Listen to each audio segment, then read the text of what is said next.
It's a very interesting question. And I'm sure many of us are looking forward that with the advancement of science, where is it reaching? What's the final limit? And is there a point where these two will meet?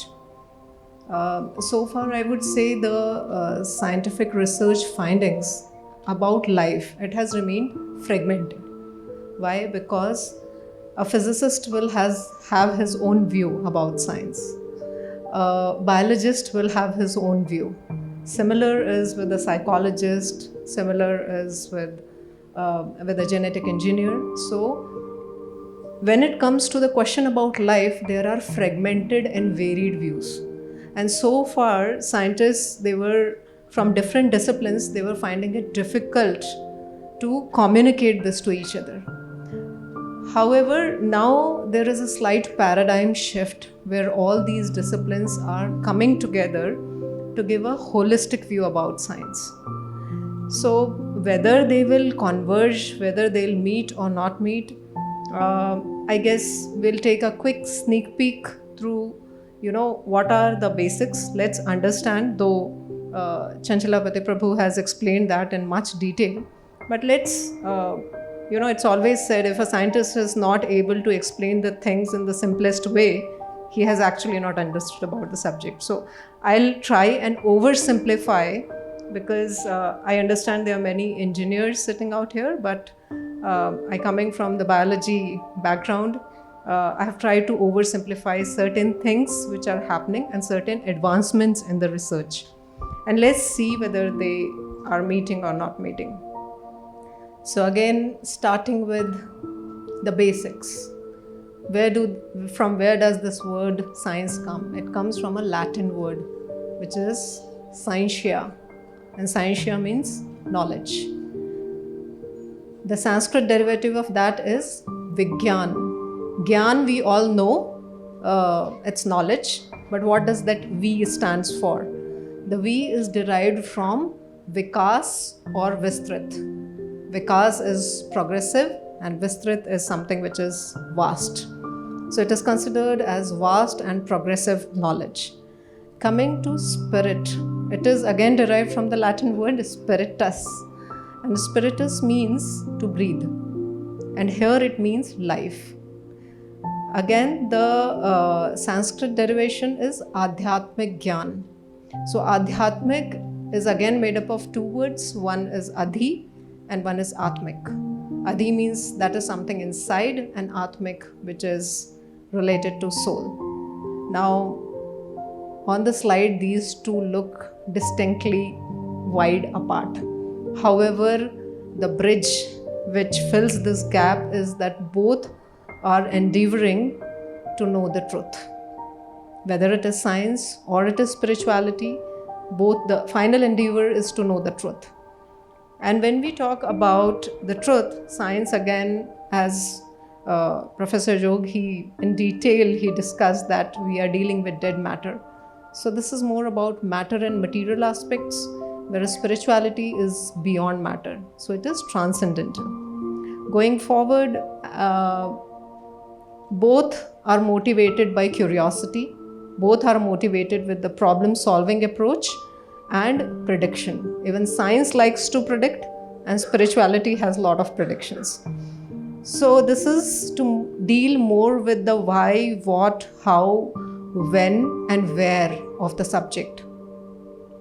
Science more about what's in the body, what's outside the body, how every cell is programmed, how it is working, how is the functioning of environment around us, problems of pollution that we only have introduced, but now we are trying to find solution for it, and the other life forms, which includes everything, which is animals, microorganisms, birds, flies, trees, everything. And then the bigger aspect, which is the planets and the constellation. So it's not only in what synchrony it's existing in the universe, but how even these planets are affecting our life. That is where we start discussing the Shani and Mangal of our horoscope. That when am I going to get a job? When am I going to get the next promotion? Spirituality is again the bigger question. Who am I finally? If this body is dead matter, then who am I? Who is God? And then finally, what is the purpose of this life? So if I have to oversimplify this, I would say science deals with relativity. That means as you change the frame of reference, the change also takes place. And serendipity, that is chance discovery. We were not planning to do that. We were not planning to find the solution for it, but we bump into it. And the biggest examples have been penicillin from Alexander Fleming and microwave, which is now there in every household by Percy Spencer. There are very interesting stories behind it, but I guess in the best interest of the time, I'll stick to this much fact. Coming to spirituality, it deals with the entirety of the subject. Matter, beyond matter, quasi-matter, what is beyond this universe. And this is mentioned in Bhagavad Gita, where Lord Shri Krishna says that I am the source of all the spiritual and material worlds, and everything emanates from me. Further, spirituality deals with the eternity, that is the permanent side of life. This again is mentioned in Bhagavad Gita very clearly, that never was there a time when we did not exist. I have oversimplified this, so you're seeing those dots in between. And nor in the future shall any of us cease. And further it talks about the physico-chemical characterization of soul. So soul remains unchangeable, eternal, everlasting, unmutable, inconceivable and invisible. So as Chanchalapati Prabhu was also pointing that there is, the method of knowing the facts and science is slightly different. We love to believe only when we see something. So it's by the method of observation, exploration, investigation or experimentation. When we get that data, when we get those scans, when we get those images, when we get those graphs, then we tend to believe. Whereas in spirituality, the knowledge flows through disciplic succession, which is, to understand simply, it is through Guru Parampara. However, here, belief comes first. That means the faith comes first, and as you move forward, the truth gets revealed. So the difference is one is the bottom-up approach, that keep doing experiments till you reach to the truth. And second is, the truth is already flowing down from generation to generation if you don't mutate it in between. So these are the two different approaches. Now coming to what's happening when we talk of advancement in research. And these are the few excerpts which I have taken from different scientific publications. And again, I have put it in very, very oversimplified way so that we all can connect with it. First is, there is rhythm in the brain, mind, heart and emotions. This has been now accepted by mainstream science. Further, there is now substantial research to show that there is interconnectedness of these rhythms. Now something more interesting. What happens if we change this rhythm? If we change this rhythm, it has the capability to modulate the functions of respiratory, cardiovascular and neurological systems, which again in physical parameters, because we should be able to measure this. So in physical terms, it means parameters like body temperature, blood pressure, heart rate, rate of breathing and brain EEG. Everything can be changed if we just change the rhythm of this. Now this is another interesting finding which says that it suggests that there is an existence of a subtle biofield information processing system, and that is involved in the regulation of biological functions from molecular level to organism level. And further, this rhythm can modulate even the gene expressions. But how does this modulation happen? It can happen through culture, ritual and spiritual life. Now what I want the audience to concentrate here is, this was never the vocabulary of mainstream science. We are talking about the subtle nature. We are talking about culture, ritual, and spiritual life impacting the genetic coding. So this is something where we see spirituality slowly creeping in. Further, the research shows that if a person is exposed to persistent negative emotional experiences in life, it increases one's likelihood of acquiring common cold, viral infections, yeast infestations, hypersensitivities, heart attacks, and high blood pressure. Again, if we have to just sum it up in one sentence, it means if you are exposed to a lot of negative emotional experiences in life, the immunity of the body goes down. So what is the solution? There is most benefit from classical and meditation, music on health and on the intensive care patient that is seen now. Whereas heavy metal or techno music are ineffective or even dangerous. So this is what I would like to discuss a little bit, or I would like to elaborate a little bit, that today we have this culture of, work hard and party harder. So the moment it is Friday evening and all the pubs and the clubs and the discotheques, everything is full. And we feel that probably this approach of exposing ourselves to very high metal and techno music, it will reduce our stress. But it doesn't happen that way. And we have now medical findings which tell us that it's not only ineffective, but it is even dangerous. I think a lot of pub owners are going to be sad about this research paper. So no, I'm not against that business. However, this is a finding. Further, so the traditional music, it can be utilized as an effective intervention in patients with cardiovascular disturbances, pain, and intensive care medicine. This was never the case where we'll find any place for such therapies or such propositions in intensive care medicine, which is now a part. What I want you to understand is that, was this something new to us? Did we not know about this?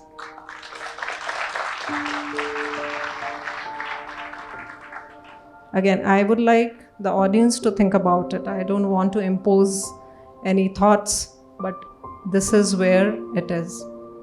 Moving forward, studies show that spiritual experiences, they can moderate the effects of stress on mental health, which means there is decreased activity in the parts of the human brain which is responsible for stress, and there is increased activity in the parts of brain which is responsible for connection with others. So recovery from health issues is seen through community engagements. And I would like you to understand, when we say community engagement, what exactly it means when we discuss spirituality.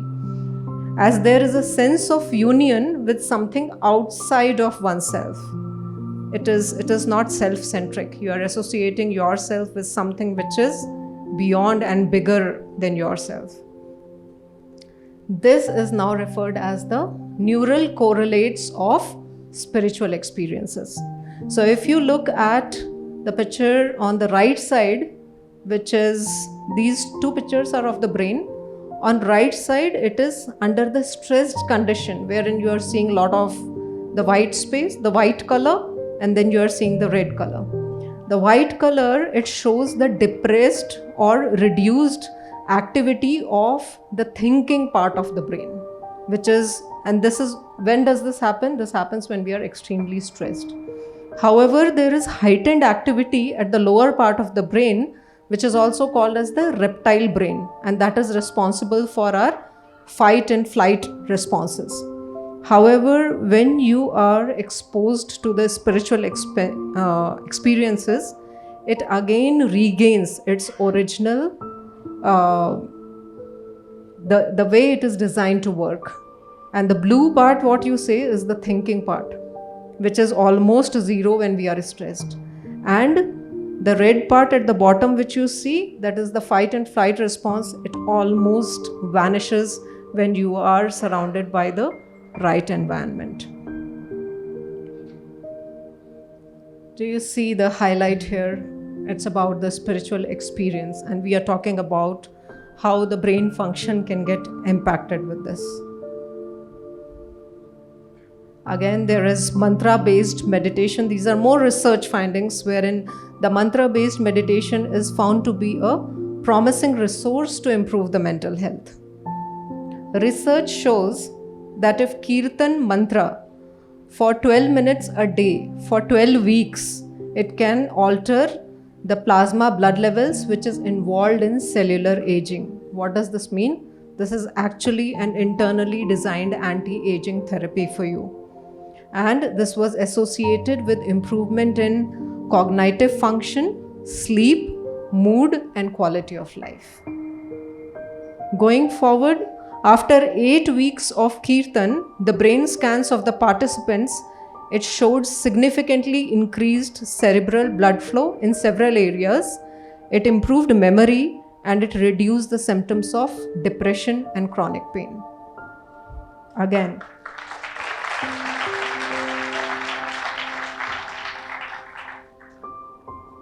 is this something new to us, or we lost it somewhere in between? Moving forward, earlier for a doctor to be considered, successful, it was always the number of degrees he had or the number of years of experience which he had to treat a patient. However, now the vital factors which are being considered for treating a patient, it is considered that the doctor should have enough compassion and sensitivity. Now, this was never the consideration earlier. And apart from the physical parameters like what is your urine report or blood test report, the important thing which has come up is the psycho-spiritual condition of the patient. So these are the new things which are very slowly in the subtle way creeping in the mainstream science. There is greater acceptance of yoga. I guess this is very openly known to all of us. And CAM, that is the complementary and alternative medicine, by the mainstream medical sciences. Not to forget, where was the origination? Who was the master of the yogic sciences? So I guess we need to look at both the aspects and have our own conclusions.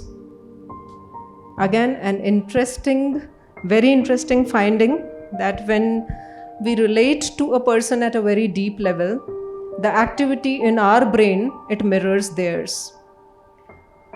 How we have to explain this? Suppose I am talking right now as a speaker, and if any one of you is deeply involved, clear, at a very deeper level involved and very closely listening to whatever I am saying, and if we take a brain fMRI, that is called as the functional magnetic resonance scan, then the image of my brain and the person who is listening to me will be exactly same.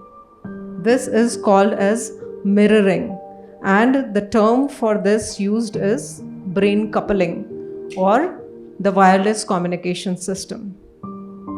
Again, let's have a look. Was this not known? What is the way in the disciplic succession the knowledge was passed on? What is Shravanam? And what was the method? What is Shruti? How all this comes. So now these are the new terminologies for the science which always existed with us. Further, do we all know about this? Blood donation? Yes, nothing new. We know about kidney transplants? Nothing unusual. Hair transplant? It's a big business today. Liver transplant? Again, known. Heart transplant? Yes, known. So there's nothing unusual. We all know about this. Let's move forward. Do we know about face transplant? And I'm not talking about the cosmetic or the plastic surgeries here. I'm talking about where a person's significant part of the face is damaged and it is to be replaced from a donor. So this is basically a medical procedure to replace all or a part of a person's face using tissue from a donor. And this involves the transplantation of everything, right from skin to nasal structure, lips, muscles of facial movement, nerves that will provide the sensation on your face, and the bones that support the face. Now, life is more interesting. Do we know this? This is not a science fiction again. It was considered to be science fiction, but no longer now, because there are several experiments which have been done. What is head transplant? Let us consider Mr. X on the left side, whose body is perfectly working. There's no problem with the limbs, the other functions of the body. However, he is brain dead. His brain is not able to operate this body. And then there is Mr. Y on the right side, whose brain is working perfectly fine, but he has a muscle wasting disease, because of which the body is not working. So the body of Mr. X receives the head of Mr. Y. And this is grafted. Now, this is more interesting as we go further. Brain transplant or the whole body transplant. When we take of brain transplant, it is slightly different from head transplant. Here you just open the head of the person whose brain is malfunctioning and replace it with the brain of another person, so that there is structurally from outside there is no disconnect with the spinal cord. The connection with the spinal cord remains the same, however the brain gets replaced. And why this is called as whole body transplant? There is a whole lot of discussion happening in the scientific fraternity for this. And can you guess why this discussion? Sorry? No, I am not talking of even the technicality of the surgery. Technicality of the surgery, I'm sure the surgeons will be able to find a way. The bigger question is, what is the identity of the new person? Is it, do I say it is new Mr. X, or it is new Mr. Y, or it is XY, or it is YX? How do we say that? The person says that I had a body which was perfectly working fine, and I have just taken the brain. So it is as good as I have taken kidney from someone, I have taken heart from someone. And when we transplant heart, we don't have this identity crisis. But when we are transplanting this, we have identity crisis. And that is where the discussion on consciousness is coming. That where does the consciousness exist? What is that place of the mind for Mr. X and Mr. Y? And finally, what is it that is coming up? We don't have an answer for this today. However, I would like to leave all of you with certain thoughts. Do we know him? Yes? We know the story of his creation, right? Okay. Do we know him? Yeah, it is the person who did the transplant, they both are related to him. One is the son and second is the father-in-law. And this grafting, this transplant was done, I guess, I don't even have the count of time. But I am not drawing any conclusions. I just want all of you to think about it. Have we seen this missile? This was a very famous and popular news in the newspapers for a long time. This is a Hellfire missile, which is slightly different in its design. The missiles are designed that as it engages with the target, it will go and explode. But this was a specific design wherein the blades get deployed just before it engages with the target. It revolves at a high RPM and it actually slices through the target. And this was used to eliminate few extremists in the recent past. And this was considered as a big innovation, and on the grounds of consideration of peace, it was considered that it will prevent the civilian casualties So it is targeted. Again, is this new to us? Yeah? Okay. Moving forward, scientists, they postulate the antibacterial activity of tulsi leaf extract. But what is forward? We all know tulsi has antibacterial effect, but it is basically because of its ability to reduce silver ions to silver nanoparticles. And today this is being considered as an eco-friendly method of biosynthesizing nanoparticles using the tulsi extract. I'm sure you must have imagined what's the next picture that's coming up. Yeah? Did we not know about this? And again, one of my favorite examples which remain from the industry, which I have been always related to. The research analysis shows that milk and dairy products, they are valuable food. They belong to foods with high nutritional density. And all that discussion that vegetarians, they have, lack of vitamin B12 or we are deficient, but it is more because of the eating habits which we have developed. It's not that we didn't have a source. Now there is enough research to support that this is a significant source of calcium, vitamin B12, and even these dairy product ingredients are very well absorbed in the body. So even the bioavailability was never a question. And further it says that the people who are lactose intolerant, because that's the new term and new things which we learn from West, that people who are lactose intolerant, the fermented form of the dairy products, we can take advantage because there is probiotic bacteria present in there.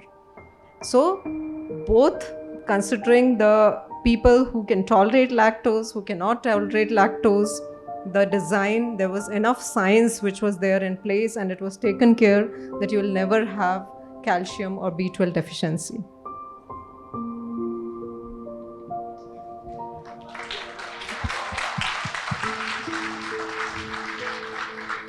I think, not assuming, nor am I concluding, but to me, it's not about two people meeting. It's like science and spirituality are two siblings from the same parent of inquiry.